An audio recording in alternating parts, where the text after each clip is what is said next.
the summer of 2019, I took a solo road trip from Utah to Oregon. I needed a break from work, from people, from everything. I loaded up my Subaru, mapped out some camping spots, and hit the road. The plan was simple: take it slow, enjoy the scenery, stay off the interstates as much as possible. I didn't realize until much later that I had driven into something I wasn't meant to find. It was the third day of my trip when I hit a long stretch of highway in northern Nevada. Desert on all sides, barely any signs of life. I hadn't seen another car for at least an hour when I noticed a small, unmarked exit.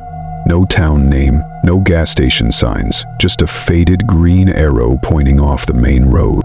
I wasn't in a rush, and curiosity got the better of me. I took the exit.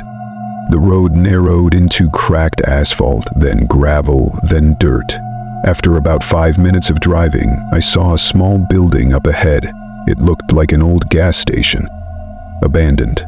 No lights, no pumps, just a shell of a structure, and a single phone booth standing out front, oddly untouched by time. And then I saw the man. He was standing beside the booth, arms at his sides, facing the road like he'd been waiting. He wore a gray hoodie and jeans, and something about him looked wrong. Like his limbs were just a little too long, or maybe bent slightly the wrong way. I slowed the car as I passed. He didn't move, didn't even blink. I kept going for another minute before something in my gut screamed, "Turn around." I stopped the car, put it in reverse, and looked over my shoulder. He was gone. I didn't wait. I peeled out of there and didn't stop until I hit the next town, hours later. When I tried to retrace my route the next day, I couldn't find the exit. No arrow, no dirt road, nothing. Just endless highway and the knowledge that I had taken a turn I wasn't supposed to, and something had been waiting there.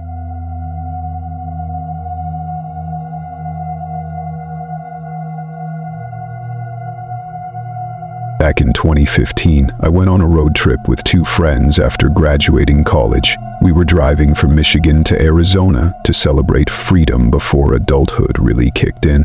Everything was going great until the third night, somewhere in Kansas. It had started raining hard, and we were all exhausted from being on the road for 12 hours straight. We weren't near any major cities, but we saw a beat-up sign that said Motel 1 mile ahead. It was barely lit, letters flickering, like something out of a horror movie. Still, we were tired and needed sleep. The place was run down. Flaking paint, warped wood, a parking lot with one other car.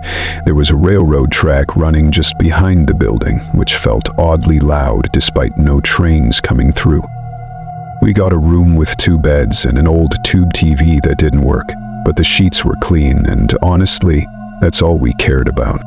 Around 2 a.m., I woke up to the sound of train whistles, long, low, and close. I sat up and looked out the window. The first whistle was sharp and clear. There was no train, just fog and the old tracks, gleaming in the moonlight. Then I saw a figure walking across the parking lot, slow, stiff, hunched forward. At first, I thought it was one of the guests, but the way it moved, it wasn't natural. Its feet dragged like they didn't bend, and its arms hung unnaturally low, like the joints had loosened. I turned to wake my friend in the other bed, but she was already sitting up, staring. Then came the knock. 3 slow taps on the door, not loud, not angry, just patient. None of us moved. We didn't breathe. After a minute, the knocking stopped.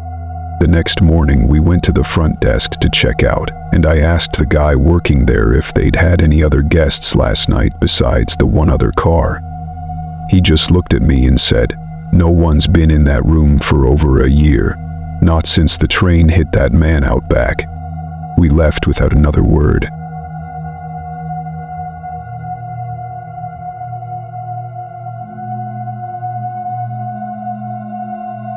In 2021, my girlfriend and I went on a road trip through the Southwest, hitting the Grand Canyon, Zion, all the classic landmarks.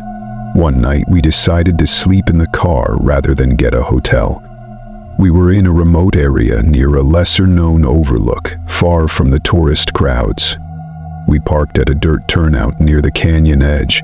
There were no lights, no other cars, just stars and open space.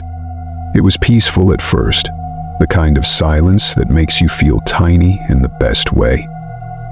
We made a little dinner on a camp stove, watched the sky, and eventually climbed into the back of the SUV with the seats folded down.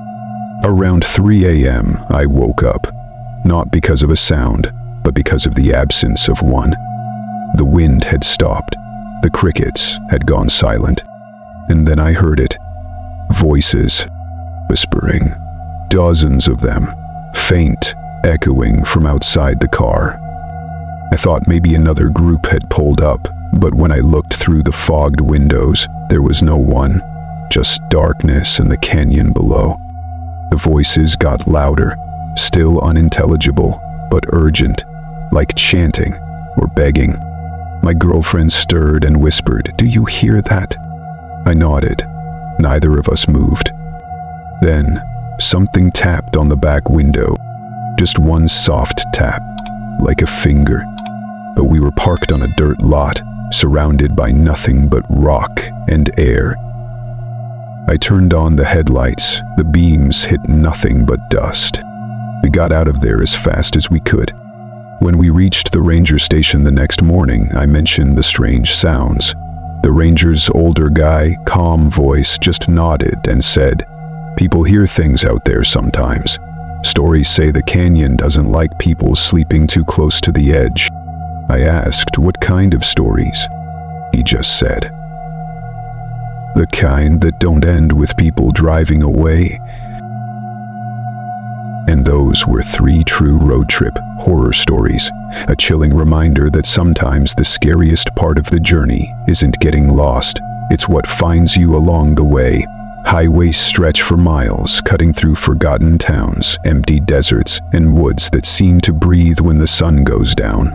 Out there, far from the noise, far from help, reality bends, figures stand where no one should be. Voices echo from canyons that were supposed to be empty, and you may take an exit you were never meant to see.